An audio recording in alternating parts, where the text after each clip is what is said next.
ഓർമ്മയുണ്ടോ ഈ മുഖം? ബാടമത്തെ അമ്മയുടെ പിന്നുവാ ഉമ്മതാ. ഇപ്പൊ നമുക്കൊരു പിച്ചച്ചട്ടി മണ്ണ് വീണെന്ന് പറഞ്ഞ പോലെ ഈ സുരേഷ് ഗോപി സാർ വന്നപ്പോൾ പുള്ളി എല്ലാം ചെയ്യും, അല്ലെങ്കിൽ ചെയ്യാൻ പറഞ്ഞത് ചെയ്യാതിരിക്കുകയില്ല എന്നൊക്കെ പറഞ്ഞ് ചില ആൾക്കാർ നമ്മളൊന്ന് മിസ്സായി പോയിട്ടുണ്ട്. അത് നമുക്കൊരു വലിയ നഷ്ടം തന്നെയാണ്. എന്നെ ആത്മഹത്യ എന്ന് വരെയും രക്ഷിച്ചതിന്റെ വിഷമം.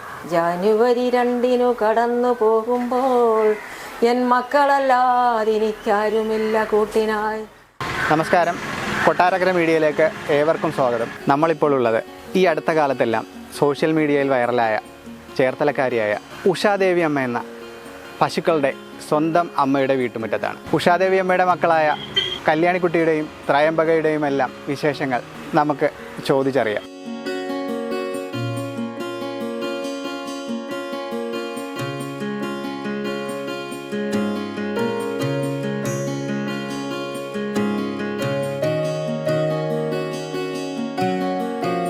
അമ്മേ നമസ്കാരം. നമസ്കാരം. സോഷ്യൽ മീഡിയയിൽ മാത്രം കണ്ട് പരിചയിച്ച മുഖമാണ്. ഓർമ്മയുണ്ടോ ഈ മുഖം? അപ്പോൾ കല്യാണിക്കുട്ടിയുടെയും ത്രയംബകയുടെയും ഒക്കെ വിശേഷങ്ങളെല്ലാം മറ്റുള്ള ചാനലുകളൊക്കെ ആയിട്ട് നമ്മൾ അറിഞ്ഞിട്ടുണ്ട്. എന്നിരുന്നാലും അമ്മയെ കൂടുതൽ അടുത്തറിയുന്നതിനായിട്ടാണ് ഞങ്ങൾ വന്നത്. അപ്പോൾ നമുക്ക് എല്ലാവരെയും ഒന്ന് പരിചയപ്പെടാം. ഒപ്പം അമ്മയെ ബാടമത്തെ അമ്മയുടെ പിന്നുവാടാ. അപ്പടി എടുത്തിട്ട് വരട്ടെ അമ്മ, അപ്പടി എടുത്തിട്ട് വരട്ടെ. ഞങ്ങൾക്ക് ഏറ്റവും ഇഷ്ടപ്പെട്ടൊരു സാധനം എന്താണെന്നറിയാമോ? പപ്പടം വറുത്തത്. വാ അമ്മ എടുത്തിട്ട് വരാം. അമ്മ എടുത്തിട്ട് വരട്ടെ, അപ്പടി എടുത്തിട്ട് വരട്ടെ. ഹായ്. അറിയോ അരിയലെന്നോരാ ഞാൻ അരിയല. മാമിനോട് എന്നാ വന്നെന്ന് ചോദിച്ചു. ഏടാ മുത്തേ അപ്പടം. അപ്പടം വേണ്ടേ?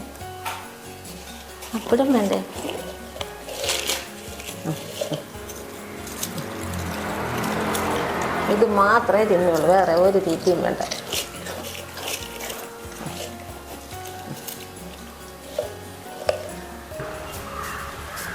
അപ്പോൾ നമുക്കിനി ബാക്കി മക്കളുടെ വിശേഷങ്ങളും കൂടെയൊക്കെ ഒന്ന് ചോദിച്ചറിയാം. അവരെയൊക്കെ കാണാം, പരിചയപ്പെടാം. ബാക്കി ഇനി 5 പേരുണ്ട്. ഇവിടെയാണ് ആവാസ കേന്ദ്രം അല്ലേ? ഇത് നേരത്തെ ഇവിടെ ഇത് നമ്മുടെ സുഹൃത്തുക്കളെ കൂടി 500 രൂപ ഒക്കെ തന്നുണ്ടാക്കിയ ഒരു ഷെഡാണ്. ഇവരെ കെട്ടാൻ ഷെഡില്ല ഇവിടെ. ഇത് അതിലെല്ലാരും കൂടി നിൽക്കാത്ത കൊണ്ടാണ് ഇത് പുതിയതായിട്ട് ചെയ്തതാണെന്ന് അല്ലേ?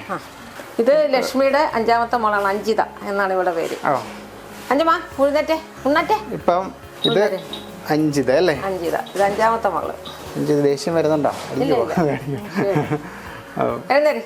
ഇതൊക്കെ ക്യാമറ ഷൂട്ടിങ് നിൽക്കണ എല്ലാത്തിനും ഒരു പേരുണ്ട്, എല്ലാവർക്കും പേരുണ്ട്. അതെ, പിന്നെ നമ്മളെ പ്രസവിക്കുമ്പോൾ ഇതൊക്കെ അമ്മ തന്നെയാണ് ഇതിന്റെ പേരുകളെല്ലാം. അമ്മ എനിക്ക് ചോറ്റാനിക്കര അമ്മേന്റെ മനസ്സിൽ തോന്നിച്ചിട്ട് നമ്മളെ ഇവിടെയും അമ്മയെ വെച്ചിട്ടുണ്ട്.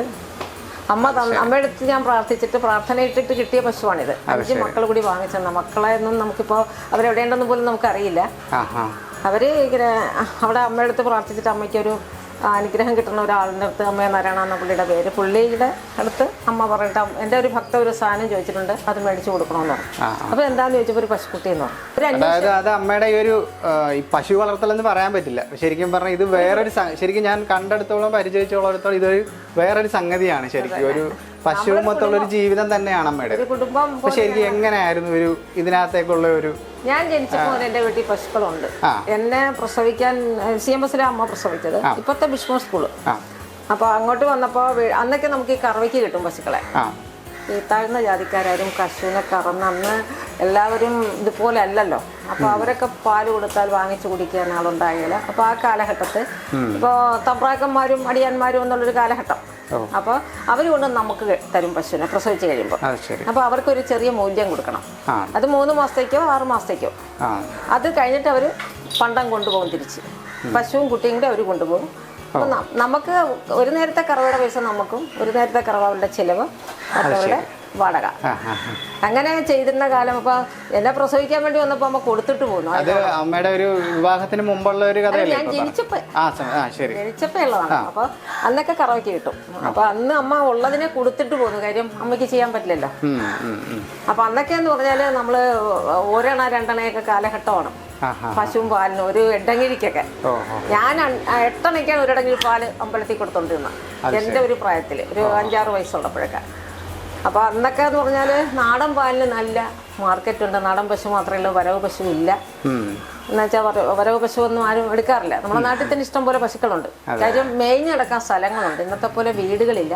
ഇപ്പോൾ പാടത്ത് കൊണ്ട് നമുക്ക് വിടാം. അവർ മേഞ്ഞിട്ട് വരും. എൻ്റെ സ്കൂളിൽ വരുമായിരുന്നു. ഞാൻ ഒന്നിൽ പഠിച്ചപ്പോൾ എന്നെ കൊണ്ടുവരാൻ വേണ്ടി എൻ്റെ സ്കൂളിൽ 5 പശുക്കൾ വരുമായിരുന്നു എന്നെ കൂട്ടിക്കൊണ്ട് വരാൻ. അവർ പാടത്ത് തിന്നാൻ പോയിട്ട് ഒരാൾ കൊണ്ടുപോകും. അപ്പോൾ അവൻ വരുമ്പോൾ ഇവർ സ്കൂളിൽ വരും. എന്നെയും കൂട്ടിക്കൊണ്ടേ അവർ വരുള്ളൂ.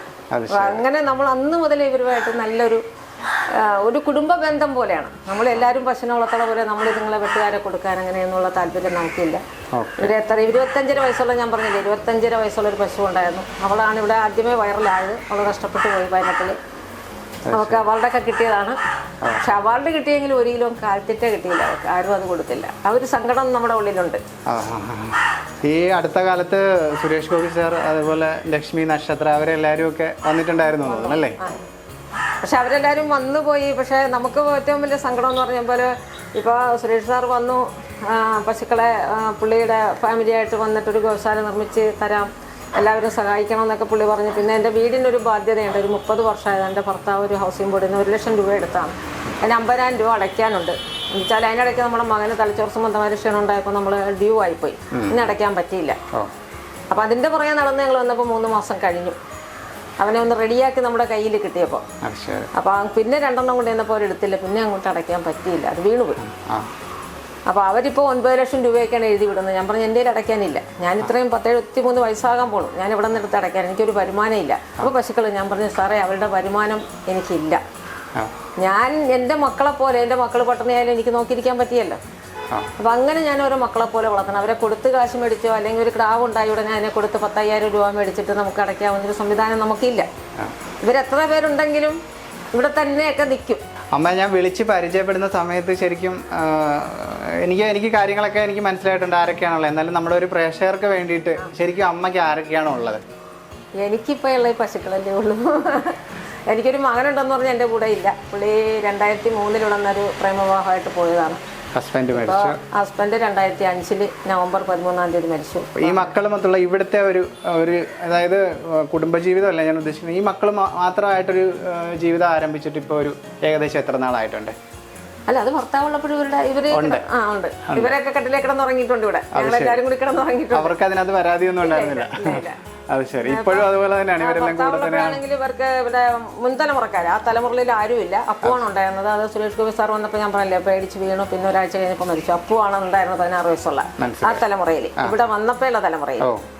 അപ്പോൾ അതിൽ അവർക്കൊക്കെ ബിസ്ക്കറ്റും എല്ലാം പുള്ളിയും മേടിച്ചുകൊണ്ട് കൊടുക്കും. മേടിച്ചു കൊടുത്തിട്ട് പുറത്ത് നിർത്തിയ കാലഘട്ടങ്ങളൊക്കെ ഉണ്ട് ഇവിടെ. അതിൽ പുറത്ത് നിർത്തകത്ത് ഇറങ്ങി പൊതി കാണിച്ചില്ലെങ്കിൽ അങ്ങനെ നമ്മൾ അന്ന് മുതലേ ഇവരായിട്ട് നല്ല. നേരത്തെ ആടൊക്കെ ഉണ്ടായിരുന്നു. ഇപ്പോൾ ഇവിടെ വെള്ളം വന്ന സ്ഥലമായതുകൊണ്ട് നമുക്ക് ആടിനെ വളർത്താൻ ബുദ്ധിമുട്ടാണ്. അത് മാത്രമല്ല റോഡ് സൈഡുമാണ്, അടുത്തുമാണ്. വല്ല പട്ടി അങ്ങനെയൊക്കെ ഉണ്ടായാലും അവർക്ക് നല്ല കൂടില്ലെങ്കിൽ നമുക്ക് വളർത്താൻ പറ്റില്ല. അപ്പോൾ എനിക്ക് ശരിക്കും അമ്മയുടെ ഒരു കഥയുടെ ഒരു ഏകദേശ രൂപം കിട്ടിയത് അന്ന് ഒരു 2 വരി കവിതയായിട്ട് ഞാൻ ശരിക്കും അത് എഴുതി വെച്ചിരുന്നു എന്നാണ് ഞാൻ വിചാരിച്ചത്. പക്ഷെ അത് ഒരു 2 വരി ഒന്ന് പറയുകയാണെങ്കിൽ കുറച്ചും കൂടെ പരിചയപ്പെടാൻ പറ്റുമെന്ന് തോന്നുന്നു. 72 പടികളിൽ ചവിട്ടി ഞാൻ 73 ജനുവരി 2 കടന്നു പോകുമ്പോൾ എൻ മക്കളല്ലാതിനിക്കാരുമില്ല കൂട്ടിനായി. മക്കളെന്നു ചൊല്ലിയാൽ തെറ്റിദ്ധരിക്കരുത് പ്രേക്ഷകരെ, പശുക്കളാണെൻ മക്കൾ. ലക്ഷ്മി തൊട്ടു തുടങ്ങി അഞ്ചിതയോടെ ആ അമ്മയുടെ മക്കൾ 5 പേർ. അതിൽ ഒരു പേരക്കുട്ടിയുണ്ടു, ത്രയംബകയുടെ മകളാണു ശങ്കരി. അവളാണെനിക്ക് അന്തിക്കൂട്ടിന്നു കെട്ടിപ്പിടിച്ചുറങ്ങി ഞങ്ങൾ 2 പേരും. ഞാനെന്നു മാറിയാൽ ഞെട്ടി ഉണരുമെൻ കുഞ്ഞ്. പാപം എന്നെ അമ്മയെ പോലെ സ്നേഹിക്കുന്നു. അവിടെയാണ് എൻ്റെ സ്നേഹം, അവിടെയാണ് എനിക്ക് കിട്ടുന്ന വാത്സല്യം, അവിടെയാണ് എനിക്ക് കിട്ടുന്ന സ്നേഹം. ഞാൻ അവരെ പിരിയില്ലൊരിക്കലും, ഈശ്വരനല്ലാതെ ഞങ്ങളെ പിരിക്കുവാൻ ആരുമേയില്ല ഈ ഭൂമിയിൽ. വിതരണം കൊടുത്ത സമാധാനമാവും. വിതരണം കൊടുത്ത സമാധാനമാവും. എടുത്തോ. സാരി പിടിച്ച് വലിക്കാനല്ല പറഞ്ഞത്. ഉമ്മതാ. വലിച്ചെന്റെ താടി പോയി നമ്മുടെ ഉമ്മ. അഞ്ചിത മോളുടെ ഉമ്മ. മതി. ഈ വർണ്ണിക്കാനാവാത്ത ഒരു സഹജീവി സ്നേഹത്തിനപ്പുറം ഒരു മികച്ച കവയിത്രി കൂടിയാണ് അമ്മ. ഞാൻ ഒറ്റപ്പെട്ടപ്പോൾ ഇങ്ങനെ ഒരേ അനുഭവങ്ങൾ എഴുതി വെച്ചതാണ്. അത് പിന്നെ കവിതയായി, പാട്ടായി. അതിൽ ശരിക്കും എന്നെ സപ്പോർട്ട് ചെയ്തതെന്ന് പറഞ്ഞാൽ അർത്തിങ്കിലുള്ളൊരു കടച്ചുളരക്കാരൻ രമേശൻ എന്ന് പറഞ്ഞൊരു എസ്ഐയാണ്. പുള്ളിയാണ് ഞാൻ ഓണത്തിന് ഇങ്ങനെ ആദരിക്കൽ പരിപാടി ഉണ്ടെന്ന് പറഞ്ഞ് അങ്ങനെ എന്നെ വിളിച്ചു. അപ്പോൾ ഞാനവിടെ ചെന്നപ്പോൾ 2 കവിത എടുത്തുണ്ട്. എനിക്ക് പാടാൻ അന്ന് എനിക്ക് ഭയങ്കര പേടിയാണ്. ഈ എന്നാ സഭാകമ്പമെന്നോ എന്തോ പറയാമല്ലോ. അപ്പോൾ ഞാൻ പറഞ്ഞു ഇത് ആരെങ്കിലും കൊണ്ട് പാടിക്കണം, ഞാൻ പാടില്ല, എനിക്ക് പേടിയാണെന്ന് പറഞ്ഞു. അങ്ങനെ പുള്ളി എന്നെ കൊണ്ട് തന്നെ പാടിച്ചു. എന്താണെന്ന് വെച്ചാൽ അതിൻ്റെ എല്ലാം വരണമെങ്കിൽ അത് എഴുതിയ ആൾ തന്നെ പാടണം, അല്ലാതെ ആരെങ്കിലും അത് അവതരിപ്പിച്ചാൽ ശരിയാകില്ല. പക്ഷെ അരിപ്പുറമ്പത്തുള്ളൊരു നേഴ്സ് അവർ പിണങ്ങിപ്പോയി. കാര്യം എന്താ അറിയാമോ, അവരിത് വിറ്റ് കാശ് മേടിക്കുന്ന ആളാണ്, കവിതയൊക്കെ എഴുതി. അപ്പോൾ അവർ പറഞ്ഞു എന്തുകൊണ്ട് ഇവരെന്നോട് പറഞ്ഞില്ല ഇങ്ങനൊരു ഫംഗ്ഷൻ ഉള്ളത്. ഞാൻ പറഞ്ഞു മാഡം അവർ പറഞ്ഞ് ഞാൻ കൊണ്ടുവന്നല്ല, ഞാനിങ്ങനെ എഴുതിയത് ഒന്ന് പൊതുവേദിയിൽ ഇപ്പോൾ ഓണത്തിൻ്റെ പരിപാടിയല്ലേ, അപ്പോൾ എന്തെങ്കിലും ആരെങ്കിലും അവതരിപ്പിക്കണമെങ്കിൽ അവതരിപ്പിച്ചോട്ടെ, അല്ലെങ്കിൽ മാഡം അവതരിപ്പിച്ചോ എനിക്ക് പരാതിയില്ല. അവർ പറഞ്ഞു ഞാനിത് വിറ്റ് കാശ് മേടിക്കുന്ന ആളാണ് എഴുതിയിട്ട്. ഞാൻ പറഞ്ഞു എനിക്ക് കാശല്ല, ഞാനിത് എൻ്റെ അനുഭവം എഴുതി വെച്ചു, അതാർക്കെങ്കിലും അതിനുകൊണ്ട് എന്തെങ്കിലും ഒരു സന്തോഷം ലഭിക്കുമെങ്കിൽ ലഭിക്കട്ടെ എന്നോർത്ത് കൊണ്ടുവന്നാണോ. 5 ഇപ്പൊ എത്ര പശുക്കളാണ് നമുക്ക് മൊത്തത്തിൽ? നമുക്കിപ്പോൾ ഉള്ളത് അവിടെ അമ്മ മക്കൾ 4 പേര്, ഇത് 5ാമത്തെ ആള്, അകത്ത് നിൽക്കുന്ന ത്രയംബകയുടെ മകളാണ്. പുള്ളി 1 മാസം കഴിഞ്ഞതേ ഉള്ളൂ. അതാണ് ഇവളുമൊക്കെ അകത്തായിരുന്നു. ഇവള് കഴിഞ്ഞ ദിവസം എന്നെ ഉരുട്ടിയിട്ട് ഇവിടെ ഒരു ക്രാക്ക് ഉണ്ട്. ഈ വൃത്തിയാക്കലും പരിചരണവും എല്ലാം ഈ പ്രായത്തിലും അമ്മ തന്നെയാണ്. ആരെങ്കിലും നമ്മൾ കഴിക്കുന്ന ഭക്ഷണത്തിന്റെ കൂടെ നിന്ന് സഹായിക്കാൻ സന്മനസ്സുള്ളവരാരെങ്കിലും വരികയാണെങ്കിൽ നമുക്ക് സന്തോഷമേ ഉള്ളൂ. കാര്യം അവർ വന്നൊന്നും പറഞ്ഞാൽ നമുക്ക് ഒത്തിരി ഭക്ഷണം ഉണ്ടാക്കാനുള്ള കഴിവൊന്നും ഇല്ല. ഇപ്പോൾ നമ്മൾ റേഷനരി 4 കിലോയേ ഉള്ളൂ. BPL ആക്കിയതെന്ന് പറഞ്ഞാൽ വളരെ കഷ്ടപ്പെട്ട, പക്ഷെ ഒരാളുടെ യൂണിറ്റല്ലേ ഉള്ളൂ. യൂണിറ്റരി ഇല്ലല്ലോ ഇപ്പോൾ. പിന്നെ കേന്ദ്ര സർക്കാരിൻ്റെ 5 കിലോ സൗജന്യമല്ലേ ഉള്ളൂ. 4 കിലോയും ഒരാട്ടായും മാത്രമേ ഉള്ളൂ. ഈ ആദായം ലഭിക്കുന്നതായിട്ടുള്ള പശുക്കൾ ഒരാളേ ഉള്ളൂ? അല്ല, 2 പേരുണ്ട്. പക്ഷെ 1.5 ലിറ്റർ 2 ലിറ്റർ പാലൊക്കെ നമ്മള് ഇവിടെ നാട്ടിൻ പാൽ ആർക്കും വേണ്ട, എല്ലാവരും പാക്കറ്റിലേക്ക് ലയിച്ച് നിൽക്കുന്നതുകൊണ്ട് നമ്മുടെ പാലിനൊന്നും ആരും വലിയ ഗമ കാണിക്കാറില്ല. അപ്പോൾ നമ്മൾ ആരെങ്കിലും 1-2 പേര് രാവിലെ ഒരു 3 ലിറ്റർ പാല് ചിലവാകുള്ളൂ. പക്ഷേ ത്രയംബൈക്ക് കുറച്ചുകൂടി ഭക്ഷണം കൊടുത്തിട്ട് പാലുണ്ടാക്കിയെടുക്കാൻ പറ്റും. പക്ഷെ ഞാനിപ്പോൾ 2 കൊല കുട്ടിക്ക് കൊടുക്കുന്നു. 2 പേരുടെയും 2 കൊല കുട്ടിക്ക് കൊടുക്കുകയാണ്. എനിക്ക് ആവശ്യമുള്ളത് മാത്രം. കാര്യം നമ്മൾ വേസ്റ്റാക്കി കളയാൻ പറ്റില്ലല്ലോ. കറന്ന് വെച്ച് കഴിഞ്ഞാൽ നമുക്ക് ടെൻഷനാണ്. വെച്ചാൽ അത് നിമിഷങ്ങൾ കഴിയുമ്പോൾ ഈ സാധനം ചീത്തയായിപ്പോവും. അല്ലെങ്കിൽ തൈരുണ്ടാക്കിയാലും ആൾക്കാർക്ക് വേണ്ട, എല്ലാം പാക്കറ്റ് ഉണ്ടല്ലോ. പരിസരവാസികളൊക്കെ പാല് വാങ്ങിക്കും? ഇല്ല, ഈ പരിസരത്തൊന്നും ആരും എല്ലാവരും ഇല്ല. ഞാൻ സൊസൈറ്റി കൊടുക്കാറില്ല. ഞാൻ സൊസൈറ്റി ആയിട്ട് ഞാൻ ഉൽപ്പാദിപ്പിക്കുന്ന സാധനത്തിന് എനിക്ക് അതിൻ്റെ മാർക്കറ്റ് വില കിട്ടണം. സൊസൈറ്റിയിൽ കൊടുത്താൽ അതിൻ്റെ കൊഴുപ്പും വഴുപ്പും എല്ലാം നോക്കിയിട്ടാണോ അവർ വിൽക്കുന്ന 60 രൂപയ്ക്ക്? അല്ലല്ലോ. ഇപ്പം നിങ്ങൾ ചെന്ന് സൊസൈറ്റിയിൽ ചെന്ന് പാല് വാങ്ങിച്ചാൽ നിങ്ങൾക്ക് റീഡിങ് നോക്കിയാണോ തരുന്നത്? അല്ലല്ലോ. നിങ്ങൾ 60 രൂപ നിങ്ങളുടെ ഒരു മേടിക്കുന്നില്ലേ? ഞങ്ങൾക്ക് തരുന്നത് ചിലപ്പോൾ 28 തൊട്ടങ്ങോട്ട് തുടങ്ങും മുകളിലോട്ട്. കൃഷി ഓഫീസിൽ നിന്നോ അതുപോലെ പഞ്ചായത്ത് സംവിധാനത്തിൽ നിന്നോ എന്തെങ്കിലും സഹായം അങ്ങനെ എന്തെങ്കിലും കാര്യങ്ങളൊക്കെ കിട്ടിയിട്ടില്ല. ഇതൊക്കെ സ്വന്തമായിട്ടൊരു ഇതിപ്പോ കാനഡയിലെ അനന്തലക്ഷ്മി അമ്മ എന്ന് പറഞ്ഞ പുള്ളിക്കാരത്തി നമ്മുടെ വീഡിയോ കണ്ടിട്ട് സ്പോൺസർ ചെയ്തതാണ്. പിന്നെ ആരെങ്കിലും ഒക്കെ എന്തെങ്കിലും തരുമായിരുന്നു. അതിപ്പോ നമുക്കൊരു പിച്ചച്ചട്ടി മണ്ണ് വീണെന്ന് പറഞ്ഞ പോലെ ഈ സുരേഷ് ഗോപി സാർ വന്നപ്പോ പുള്ളി എല്ലാം ചെയ്യും, അല്ലെങ്കിൽ ചെയ്യാൻ പറഞ്ഞത് ചെയ്യാതിരിക്കുകയില്ല എന്നൊക്കെ പറഞ്ഞ് ചില ആൾക്കാർ നമ്മളൊന്ന് മിസ്സായി പോയിട്ടുണ്ട്. അത് നമുക്കൊരു വലിയ നഷ്ടം തന്നെയാണ്. അപ്പോൾ എന്താണെന്ന് വെച്ചാൽ നമ്മൾ അത് കഴിഞ്ഞിട്ടേ പുള്ളിയെ ഞാൻ വിളിച്ച് നേരിട്ട് ചോദിച്ചാൽ പുള്ളി പറഞ്ഞു ഞാൻ 50,000 രൂപയല്ലേ പറഞ്ഞത്, അത് പിന്നെ വീഡിയോ ചെയ്ത ആളെ വിട്ടാൽ അങ്ങനെ അടുത്ത് 1 ലക്ഷം രൂപ നിങ്ങൾ തൊഴുത്തിൻ്റെ പണി തുടങ്ങുമ്പോൾ. ശരിക്കും പറഞ്ഞത് പുള്ളി തൊഴുത്ത് പണിത് തരാം ഫാമിലി ആയിട്ട് വന്നിട്ടെന്ന് പറഞ്ഞിട്ട് പിന്നെ നമ്മളെങ്ങനെ പണിയാനേ? നമ്മുടെ പൈസ ഉണ്ട്. നമ്മൾ പണ്ടേ ഈ മക്കളെ ഇതുപോലെ നിർത്തിയല്ലേ. ഇപ്പോൾ അനന്തലക്ഷ്മി അമ്മ എന്ന് പറഞ്ഞ ആ പുള്ളിക്കാരത്തി മനസ്സ് കാണിച്ചത് കൊണ്ട് എൻ്റെ മക്കളിങ്ങനെ സന്തോഷവാന്മാരായി കിടക്കുന്നു. അവരുടെ സന്തോഷമാണ് എനിക്ക് ഞാനിവിടെ കിടക്കാനാണ് ഈ മുറി റെഡിയാക്കിയിരിക്കണം. അവള് പിന്നെ ജനിച്ച ഉടനെ വിയർക്കുമായിരുന്നു. ആ കൊറോണ കാലത്താണ് ജനിച്ചതേ. അപ്പോൾ പിന്നെ ഫാൻ ഇത് വെള്ളത്തിൽ നിന്ന് പൊക്കിയ പോലെ ഇരിക്കണം എപ്പോഴും. അപ്പോൾ എന്താണെന്നറിയാതെ ഡോക്ടർ പറഞ്ഞ് തോട്ടിക്കൊണ്ട് നിർത്താൻ. തോട്ടിക്കൊണ്ട് നിർത്തി ഉണ്ടാവും എത്തുന്നെങ്കിലേ. ഞാൻ പറഞ്ഞു സാറേ തണുപ്പടിച്ച് എത്തുമില്ല, അല്ല അത് തണുക്കാൻ വേണ്ടിയാണ്. ഞാൻ പറഞ്ഞു അങ്ങനെ നിർത്താൻ പറ്റുമോ, കുഞ്ഞിക്കുട്ടിയല്ലേ. പിന്നെ ഞാൻ ആ കൊറോണ കാലത്ത് ഈ നമ്മുടെ കടക്കരപ്പള്ളിയിലുള്ള കുറച്ച് ആശാപ്രവർത്തകർ, സന്നദ്ധ സേനാ സംഘടന പോലെയുള്ള ആര്യ കൃഷ്ണൻസ് എന്നൊക്കെ പറഞ്ഞ് അവരാണ് എനിക്ക് അന്ന് ഫുഡൊക്കെ കൊണ്ടു തന്നിട്ടുന്ന ഈ സാധനങ്ങളൊക്കെ. അപ്പോൾ അവരുടെ ഞാൻ പറഞ്ഞു മക്കളെ ഒരു ഫാൻ സംഘടിപ്പിച്ചിട്ടുണ്ടെന്ന്. വീട്ടിൽ ഇരുന്നെല്ലാം കത്തിപ്പോയി. അപ്പോൾ ഫാനില്ല. അപ്പോൾ അവർ പറഞ്ഞു അമ്മ ഏതെങ്കിലും കട തുറക്കുകയാണെങ്കിൽ ഫാനൊക്കെ ഇട്ട് കൊടുത്താണ് കിടത്തുന്നത് അല്ലേ? അപ്പം ഇതാണ് അമ്മയുടെ ലോകം, മക്കളുടെ വീടും.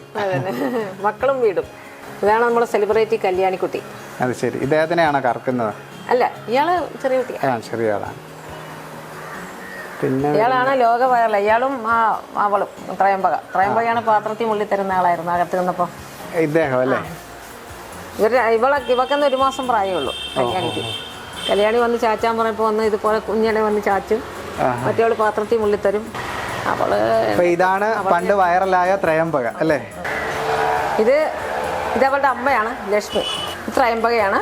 ഇതാണ് പാത്രത്തിൽ മുള്ളിത്തരാൻ പറഞ്ഞപ്പോൾ മുള്ളിത്തന്ന അനുസരണയുള്ള കുട്ടി. പാത്രം വെച്ച് കൊടുത്തു കഴിഞ്ഞാൽ മൂത്രം ഒഴിച്ചു തരും എന്നാ തരുമായിരുന്നു.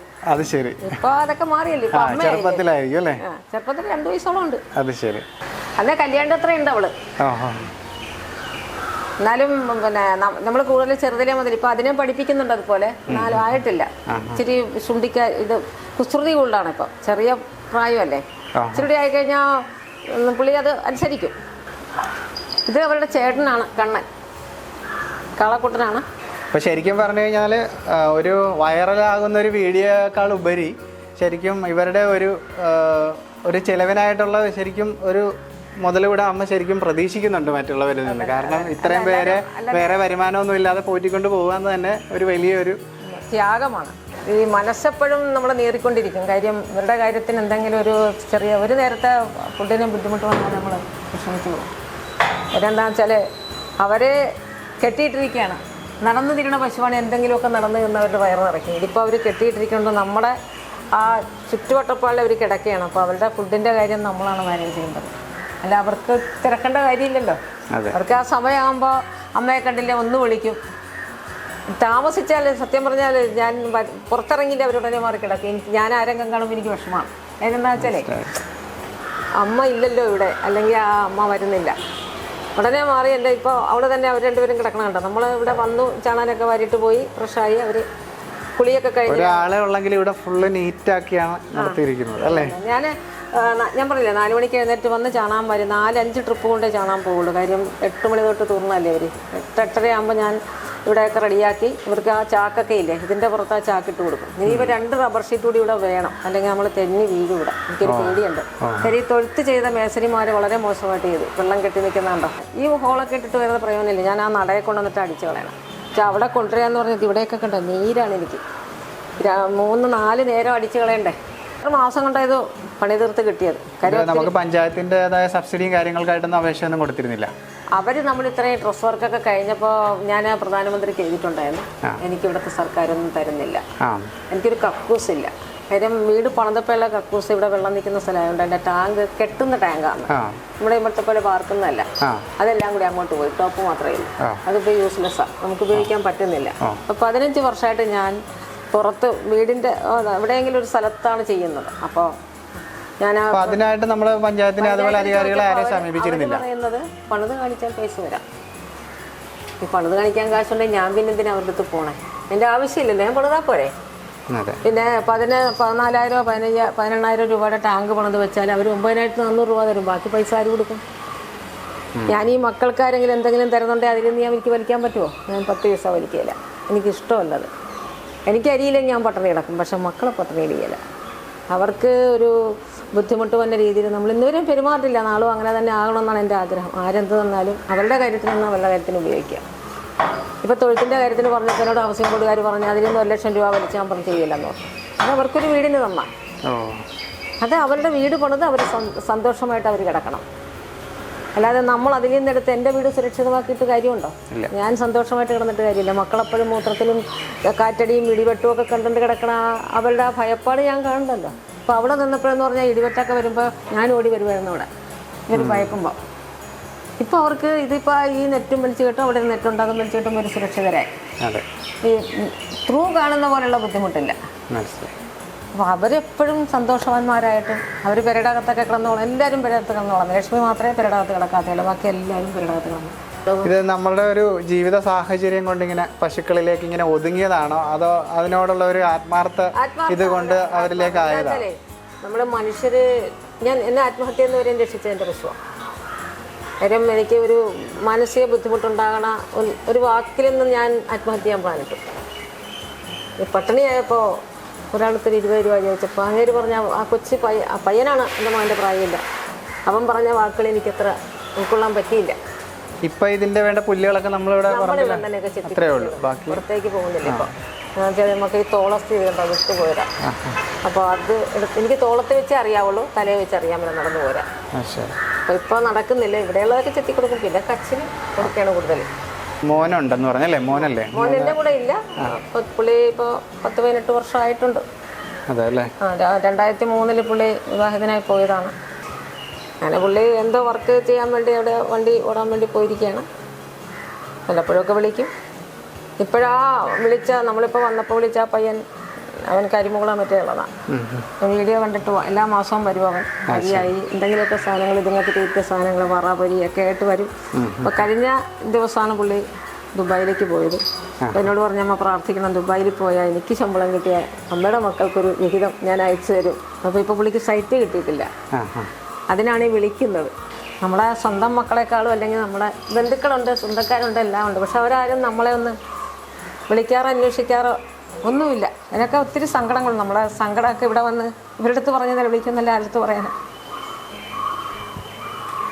എൻ്റെ മക്കൾ കേൾക്കുമല്ലോ, എല്ലാവരും അവരിപ്പോൾ അതെ നിങ്ങൾ നോക്കി എല്ലാവരും സന്തോഷമായിട്ടല്ലേ കിടക്കുന്നത്. ഈ സന്തോഷമല്ലേ നമ്മുടെ ജീവിതത്തിൽ ഏറ്റവും വലുത്. നമ്മൾ ഒത്തിരി സ്വർണ്ണം കിട്ടുന്നത്. ഇപ്പോൾ ഇവരെയൊക്കെ കൊടുത്താൽ എനിക്ക് ലക്ഷങ്ങൾ കിട്ടും. പക്ഷേ ആ ലക്ഷങ്ങൾ കൊടുത്ത് സ്വർണ്ണം മേടിച്ചിട്ടാൽ ഞാൻ ജീവനെ പേടിക്കണം. അത് കള്ളന്മാരെടുത്തുകൊണ്ട് പോകും. പക്ഷെ ഇവരുടെ ജീവൻ എനിക്ക് കിട്ടില്ല. അവരുടെ ആ സന്തോഷമാണ് ഏറ്റവും വലുത്. നമ്മുടെ ജീവിതത്തിൽ നമുക്ക് അവർ വായില്ലാത്തപ്പന്മാരാണ്. ഒരു മനുഷ്യരാണെങ്കിൽ ഞാൻ ആത്മഹത്യ ചെയ്യുമെന്ന് പറയാം, നീ പോയി ചെയ്യടാന്ന് പറയും.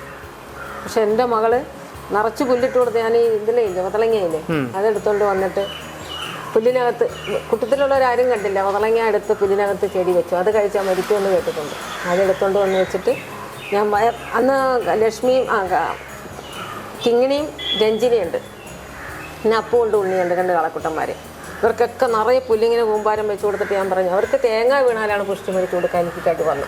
2-3 തേങ്ങ അന്ന് പുഷ്ടിക്ക് വില കുറവാണ് പുലവിന്. അപ്പോൾ അവർക്ക് വെള്ളമൊക്കെ കൊടുത്ത് പുല്ല് ഇട്ട് കൊടുത്ത് ഞാൻ പറഞ്ഞു മക്കളെ ഇനി അമ്മേനെ കാണുമ്പോൾ കാണാം, അമ്മ പോവുകയാണെന്ന് പറഞ്ഞു. ഇതെടുത്തുകൊണ്ട് വന്ന് സ്റ്റെയർ കേസ് കയറി മുകളിൽ ചെന്നുള്ള ഗ്ലാസ്സിൽ വെള്ളം എടുത്തിട്ട് ഇച്ചിരി ശർക്കര, വരുന്ന കൂട്ടത്തിലൊരു കൂട്ടുകാരത്ത് ഇച്ചിരി ശർക്കര വേണമെന്നും പറഞ്ഞ് മേടിച്ചു. അത് കലക്കി കുടിച്ചാൽ മരിക്കുമെന്നാണ് കേട്ടിട്ടുണ്ട്. അത് ചെയ്യാൻ വേണ്ടി അവിടെ ചെന്ന് അത് തല്ലി പൊട്ടിച്ച് അതിൻ്റെ കാമ്പെടുത്ത് തല്ലി ചതച്ച് വെള്ളത്തിൽ ചാലിച്ച് പിന്നെ ചുണ്ടോട് അടുപ്പിച്ചപ്പോൾ ഈ കിങ്ങിണി പശു നേരെ മുകളിലോട്ട് നോക്കി കാറി നിറച്ചു പുല്ല വായിൽ. അപ്പോൾ എനിക്ക് തോന്നി ഇവള് മുകളിലോട്ട് നിന്ന് കാറ് അവളുടെ സൗണ്ടിൻ്റെ ഇത് കണ്ടപ്പോൾ എനിക്ക് മനസ്സിൽ ഡയറക്ഷൻ മുകളിലോട്ടാണ്. ഞാൻ നോക്കിയപ്പോൾ ശരിക്കും ഇവള് മുകളിലോട്ട് നോക്കിയാണ് വിളിക്കണം. 2-3 വിളി വിളിച്ചു.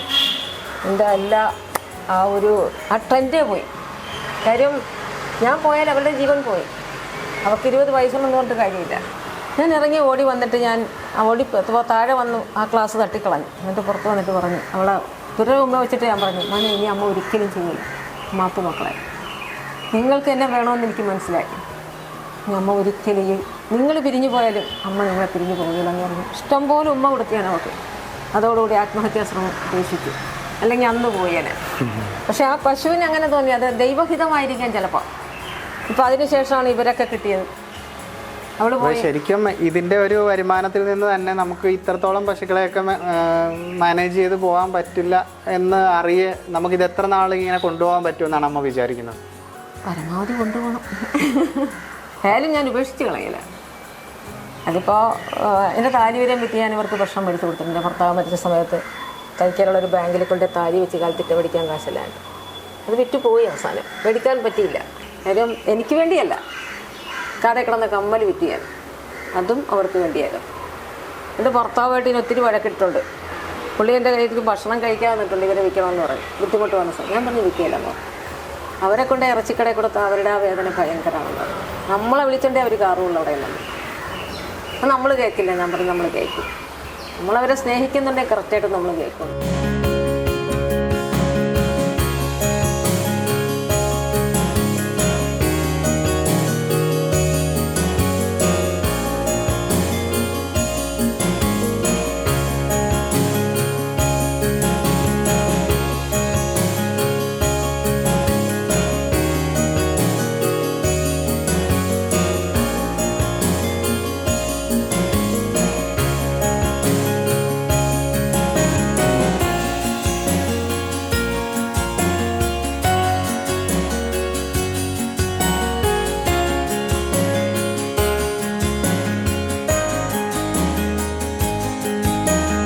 ഇപ്പോൾ ഈ നല്ല ഈ വലിയ രീതിയിൽ പാല് കിട്ടുന്ന പശുക്കളല്ലെങ്കിലും ഒരു ചെറിയ സഹായമായിരിക്കും ഒരു 1/2 ലിറ്റർ പാല് വീതം നാട്ടിലുള്ളവരും അയൽവാസികളൊക്കെ മേടിക്കുകയാണെങ്കിൽ നമുക്ക് ഈ മക്കളെ ഒരു അരവയറെന്നുള്ളത് ഒരു ഇച്ചിരി കൂടി അവർക്ക് നീട്ടി കൊടുക്കാൻ ഭക്ഷണം പറ്റും എനിക്ക്.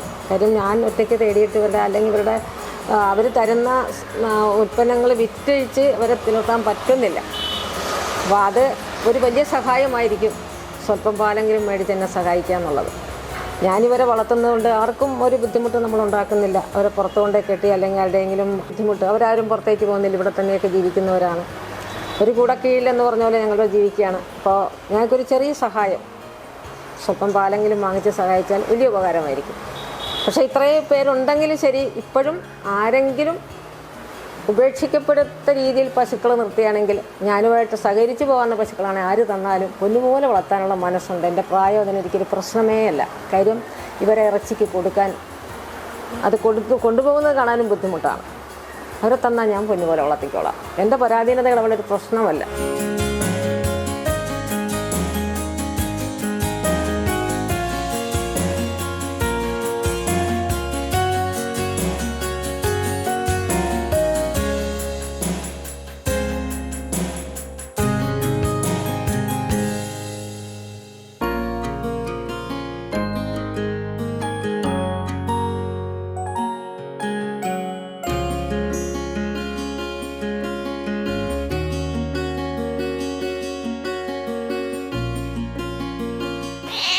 എവിടെ പോയിരുന്നു നീ ചക്കിപ്പെണ്ണേ?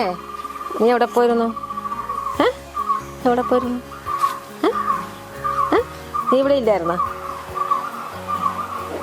നീ ഇവിടെ ഇല്ലായിരുന്നല്ലോ. ഇവിടെ ഇരുന്നു. പോകണ എടുക്കണ്ടേ വീഡിയോ?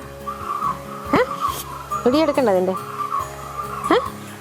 നീ എവിടെ പോയിരിക്കുന്നു? സമൂഹ മാധ്യമങ്ങളിൽ വൈറലായ ഒരു വീഡിയോയ്ക്ക് പുറകെ സഞ്ചരിച്ചതാണ് ഞങ്ങൾ.